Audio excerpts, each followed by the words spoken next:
Selanjutnya kita akan membahas pada pembelajaran hari ini. Selanjutnya, sebelum kita membahas pada teks cerpen, kan dalam membaca teks cerpen ada unsur menyimak. Silakan Mas Aski bisa dibacakan pengertian dari menyimak. Menyimak adalah suatu keterampilan dalam memahami tentang cerita. Salah satu contohnya adalah cerita pendek. Beberapa keterampilan menyimak yaitu dalam memahami cerita pendek, yaitu 1. Mendengarkan dengan aktif saat menyimak penting untuk memberikan perhatian penuh untuk membantu memahami karakter dan latar belakang cerita yang akan disampaikan. Yang kedua, membangun keterampilan analitis. Oke, pengertian dari menyimak ini adalah suatu keterampilan dalam memahami tentang cerita, yaitu memahami dengan secara mendalam. Dengan kita bisa memahami, kita dapat mengerti apa pesan dari suatu cerita tersebut yang disampaikan oleh penulis. Dari pengertian menyimak ini ada beberapa keterampilan menyimak, yaitu dalam memahami cerita pendek. Yang pertama yang sudah dijelaskan oleh Mas Aski, mendengarkan dengan secara aktif saat menyimak penting untuk memberikan perhatian penuh untuk membantu memahami karakter dan latar belakang. Jadi ketika menyimak atau kita mendengarkan ataupun yang lainnya dalam suatu cerita, baik cerita pendek maupun cerita apapun, kita adanya unsur menyimak untuk memahami tentang apa sih yang akan disampaikan pada cerita tersebut. Karya dari cerpen ini adalah karya sastra terbentuk dari prosa fiksi yang menceritakan suatu kisah secara singkat, padat, dan berfokus pada satu konflik utama. Jadi pada karya cerpen ini hanya berfokus pada satu konflik, terus tidak ada konflik-konflik yang lain. Cerita pendek ini termasuk dalam prosa fiksi, yang artinya adalah sebuah karya yang tidak nyata dan yang dihasilkan dari hayalan ataupun pemikiran kita yang hanya mungkin bisa dibilang terlintas ide gitu kan, yang tidak sengaja terus kita tuangkan dalam buku gitu menjadi catatan, dan itu dilengkapi terus disempurnakan lagi menjadi suatu karya cerpen. Pada karya cerpen ini hanya menggunakan kata tidak lebih dari 10.000 kata dan dapat selesai dibaca dalam satu kali duduk. Selanjutnya, dalam unsur-unsur cerpen ada dua unsur. Yang pertama unsur intrinsik dan unsur ekstrinsik cerpen. Unsur intrinsik cerpen yang pertama itu ada pendahuluan, memperkenalkan tokoh, latar, dan situasi awal.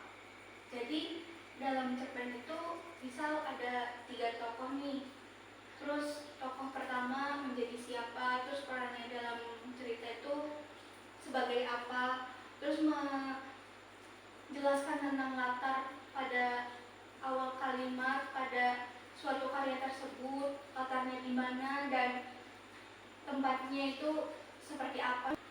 Unsur intrinsik yang kedua itu ada konflik, peristiwa yang memicu masalah. Jadi adanya permasalahan awal yang memicu pada suatu karya cerpen ini. Terus yang ketiga itu ada klimaks, puncak ketegangan cerita. Yang keempat itu ada penyelesaian, itu adalah solusi atau akhir dari konflik. Jadi sebelum adanya pengakhiran pada suatu karya cerpen itu pasti adanya solusi atau akhir dari konflik tersebut.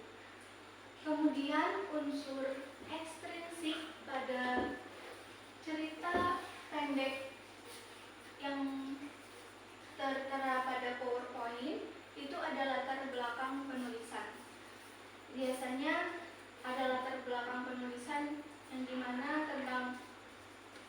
contohnya itu biodata penulis, terus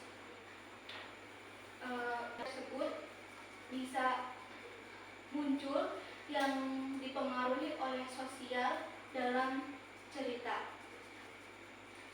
Setelah adanya unsur-unsur intrinsik dan ekstrinsik, kemudian ada ciri-ciri cerpen.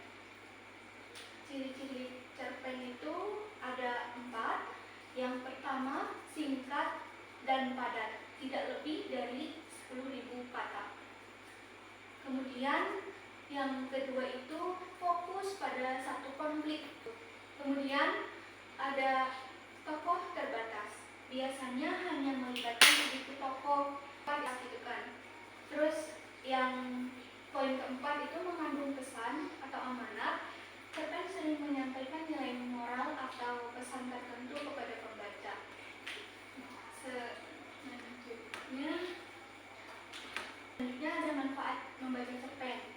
Yang pertama itu meningkatkan kemampuan membaca. Membaca cerita pendek dapat membantu meningkatkan keterampilan membaca dan pemahaman teks. Jadi dengan membaca cerpen ataupun novel meningkatkan kemampuan kita atau menggali rasa ingin membaca gitu. Kita dalam suatu karya, entah itu karya fiksi maupun non-fiksi.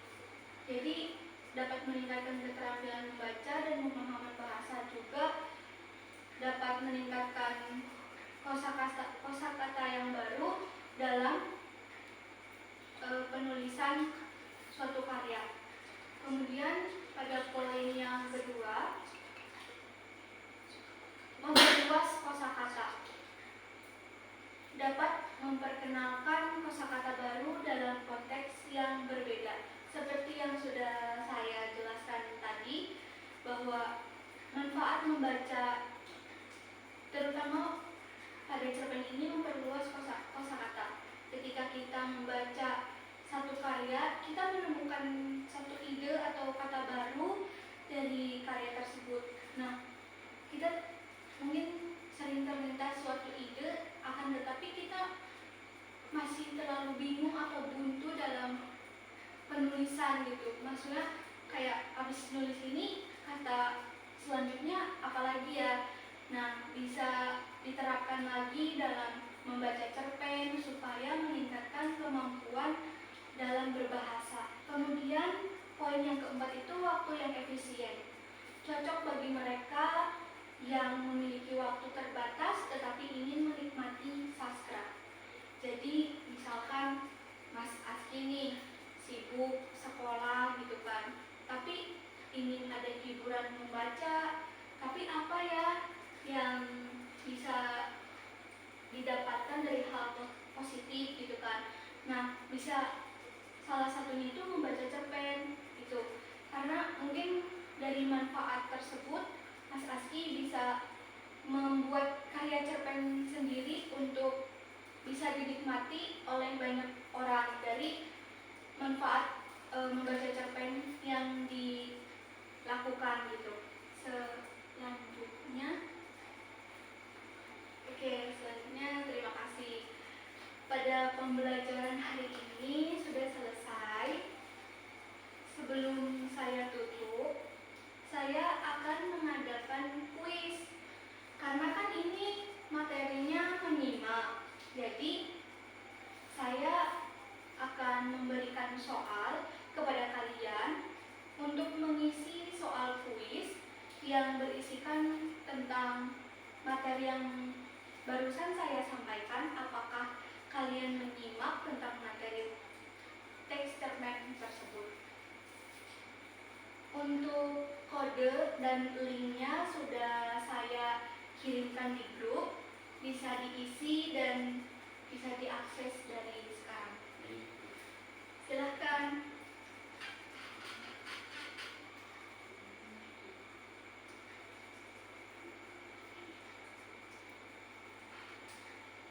Jika mengalami kesulitan bisa ditanyakan. Terus tadi apa yang saya jelaskan bila kurang paham atau